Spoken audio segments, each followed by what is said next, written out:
Karis, we asked this to a lot of guys when they come on, and you may have answered this before in other interviews, but just looking back at the beginning of your career, did you have a sort of like a welcome to the NBA moment where you were like, whether it was an opponent or whatever it is, where you felt like, I'm not in the Big Ten anymore? Hmm. Maybe the first time I played against the Cavs. So this was when LeBron was on the team. Um, and just playing against him, guarding him for the first time. Um, Seeing him in real, like before that, I hadn't really seen him before. When I was in college and high school, I wasn't really around a lot of NBA players. So seeing him for the first time was like kind of crazy because, like I said, I'm from Ohio, so a lot of my people are huge LeBron fans. Um, so everybody was tuned into that game, um, and obviously they were at the top of what they were doing at that time. The Cavs were a really good team, so I think that was the point in time where I'm like, damn, I'm really in the NBA right now. I'm really playing against LeBron. I'm playing against the Cavs right now. Like this is crazy Do you know who Carlos Delfino is? for sure. Yeah, Okay, you remember Carlos Delfino. yeah. So he jumped around a little bit. He played for the Bucks, played for the Pistons. My welcome to the NBA moment. I check in to a game. It wasn't the first game I was in. I didn't play a lot my rookie year. I was in a suit most of the time. But I check into the game at Detroit, and this is when they had Sheed and Rip and Ben Wallace and Antonio McDyess. I think Weber might have actually been on that team too. And they start shit talking me as soon as I check in the game. They run is like a inbounds underneath out of bounds play where Rip's going to come off like a little baseline screen to the ball, and instead they just throw it over the top to him underneath the basket, and he lays it in over me. And then the next possession, I thought I was doing a good job of like being weak side low man. Yeah. 3 seconds. Am I in the paint? I'm not in the paint, and I got too distracted trying not to get a 3 second, and Carlos Delfino back cut me, and I tried to recover, and he dunked on me.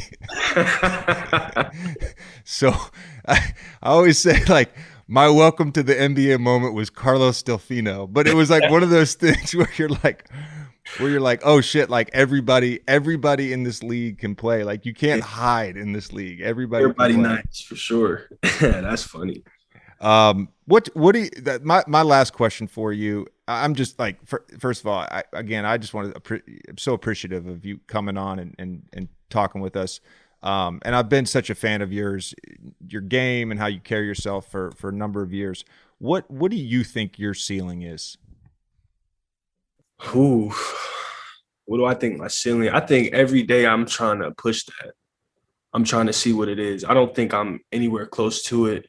Um, and I think I was having a conversation about this with somebody the other day. I don't even think a lot of people ever even see their ceiling.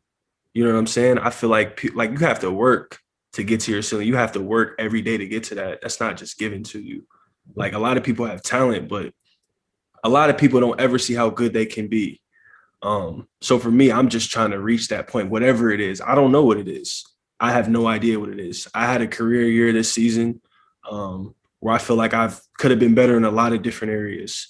So for me, I try not to, think about how good can I be. I try to think about how can I get there. You know what I'm saying? What can I do to get there? How can I push myself today to get there? What can I learn from somebody? What can I watch? How can I go harder in my workouts to get to that point?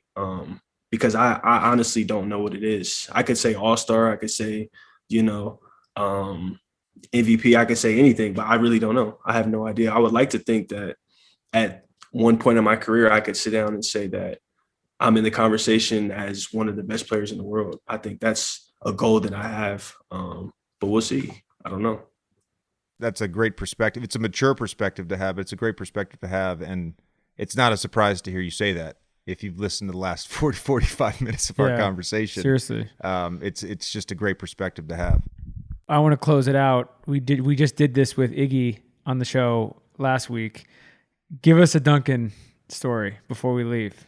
Dunkin story. I got so many Dunkin stories, man. I got a million.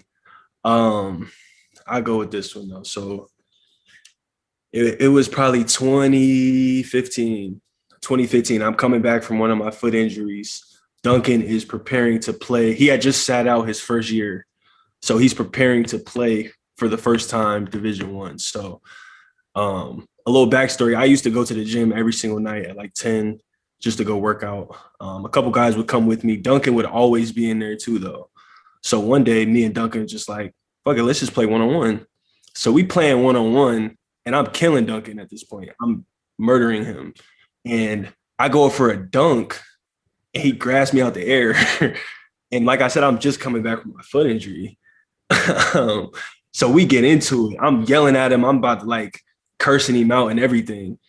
And he's just so like, I'm thinking he did it on purpose. He for sure did it on purpose, but he's just so like, dude, I'm so sorry. I'm so sorry. And like, because me and Duncan were close. We were roommates on the road. Like, and I just remember feeling so bad about it because that was my boy.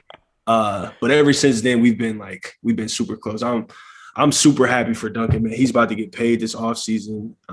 If y'all knew where he came from to where he is now, it's like he's always had the game, but just how he's just matured, his confidence is probably the biggest thing. I think that's really changed. I think anybody who's been around him for those years will tell you the same thing. Just his confidence in game is just night and day. Like some of the shots he shoots now, it's like, we've been telling you to do that, Duncan. I'm so glad you're doing that now. Like, no one will ever get mad at you for taking a shot. So I'm super excited for him. I can't wait to see what happens this summer with him.